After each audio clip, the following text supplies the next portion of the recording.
There's this weird moment that happens when you hit your first big money milestone.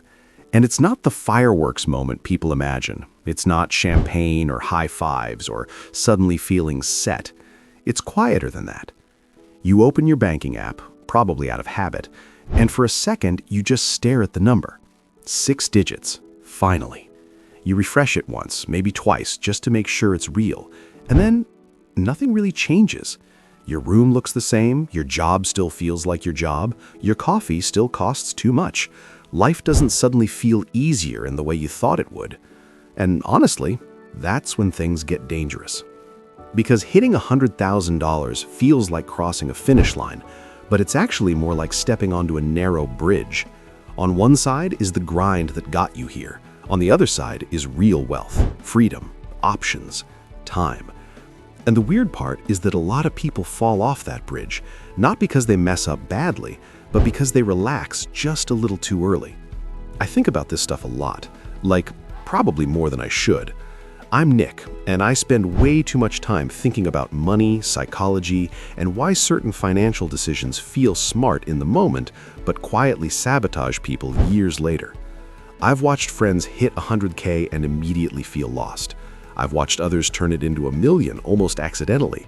Same milestone, totally different outcomes. And what I've realized is this: the most dangerous money mistakes don't happen when you're broke.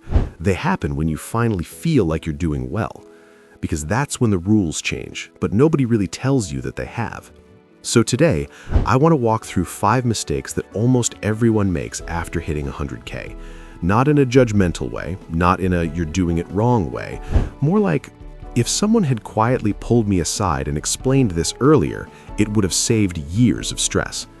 If you're close to 100K, at it or past it, and wondering why it doesn't feel as powerful as you expected, this might shift how you see the next decade of your financial life. All right, let's talk about the first mistake. The first mistake is subtle. It doesn't feel reckless. It actually feels earned. You finally breathe. You stop tracking every dollar. You loosen the budget. You upgrade a few things, not in a flashy way, just reasonable upgrades. Better apartment, nicer car, more dinners out, a few subscriptions you forgot you even signed up for. And on paper, none of this looks irresponsible. You're still saving, you're still ahead of most people, you're not going into debt. So what's the problem? The problem is psychological. Because 100K tricks your brain into thinking you've arrived, when in reality, you've just proven that you can arrive somewhere. Think of it like hiking. Getting to 100K is like reaching a scenic overlook. It feels incredible because you can finally see how far you've come, but if you stop there, you don't reach the summit, you just stay comfortable. I've noticed this pattern over and over. The discipline that built the 100K slowly dissolves because it feels unnecessary now.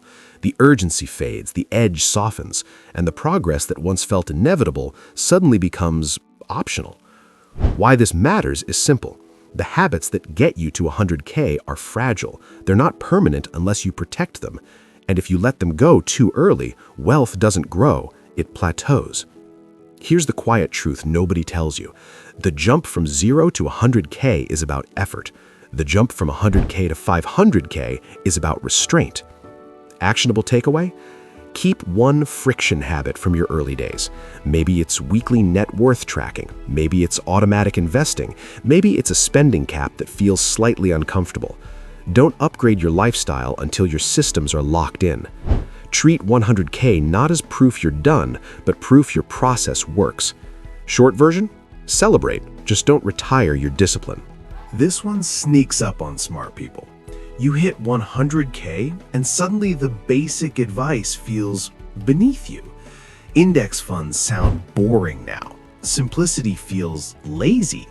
And your YouTube feed starts whispering things like, if you really want to grow wealth, you need to be more aggressive.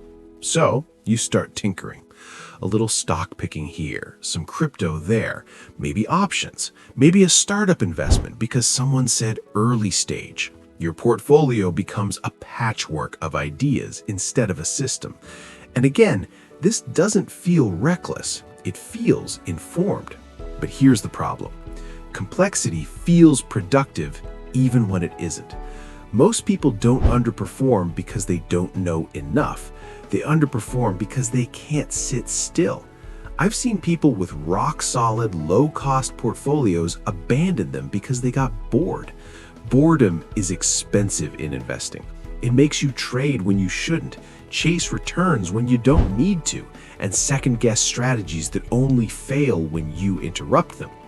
Why this matters at 100K is because compounding is just starting to wake up. This is the phase where time matters more than brilliance. The math is finally on your side, if you let it work. Actionable takeaway. Write a one-page investing plan. Literally, one page. Decide your asset allocation once, then automate it. If you want to play, cap it at 5 to 10% and mentally accept it could go to zero. The goal isn't to be impressive. The goal is to be boring and wealthy. This mistake feels responsible, mature even. You see 100K and think, okay, I'm safe now. But safety isn't a number, it's a structure. Here's what I mean. If your 100K is mostly in retirement accounts you can't touch, invested aggressively with no liquidity, tied to a single income source, then your number looks strong, but your position is fragile. I've watched people with six-figure net worths panic over a job loss. I've watched others with less money stay calm because their setup was resilient. Why this matters is because real security comes from flexibility, options, the ability to absorb shocks without making desperate decisions. Actionable takeaway. Build a real emergency fund outside investments. Diversify income before you diversify assets.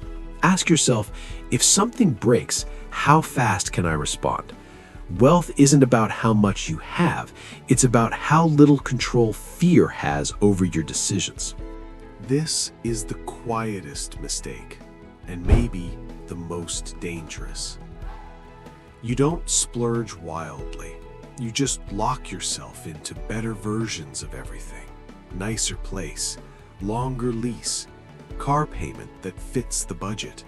Fixed costs rise, but slowly enough that it feels manageable, until it isn't.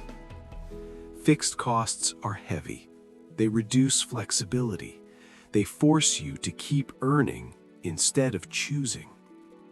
Why this matters after 100K is because freedom is still fragile.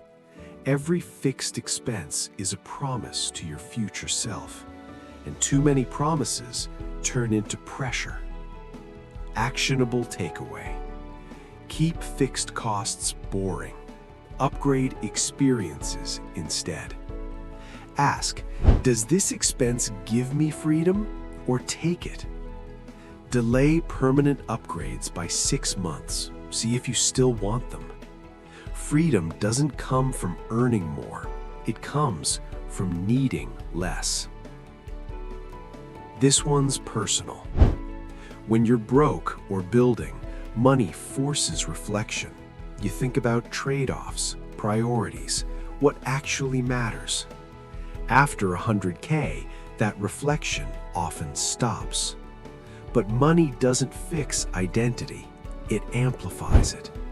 If you don't examine why you want wealth, you end up chasing comfort instead of meaning. You stay busy, not fulfilled. Safe, but not satisfied. Why this matters is because the real goal of money isn't accumulation, it's alignment. Actionable takeaway. Define what enough looks like. Journal about what you want money to protect, not buy. Design a life, then fund it, not the other way around. If there's one thing I hope you take away from this, it's this. 100K isn't a destination, it's a mirror. It reflects your habits, your discipline, your patience, but it also reflects your blind spots. The people who quietly turn 100K into real wealth don't do anything dramatic. They don't chase, they don't rush, they don't inflate their lives to match their accounts. They protect their systems. They stay boring. They stay intentional. And honestly, that's not sexy advice. It doesn't sell courses or screenshots, but it works. If you're at 100K or close, you're doing something right. Don't let that success be the reason you slow down. Let it be the reason you double down on what matters. Wealth is quiet. Freedom is subtle. And the best financial decisions usually feel a little anticlimactic. That's how you know you're on the right path. Take a breath, stay patient, keep going.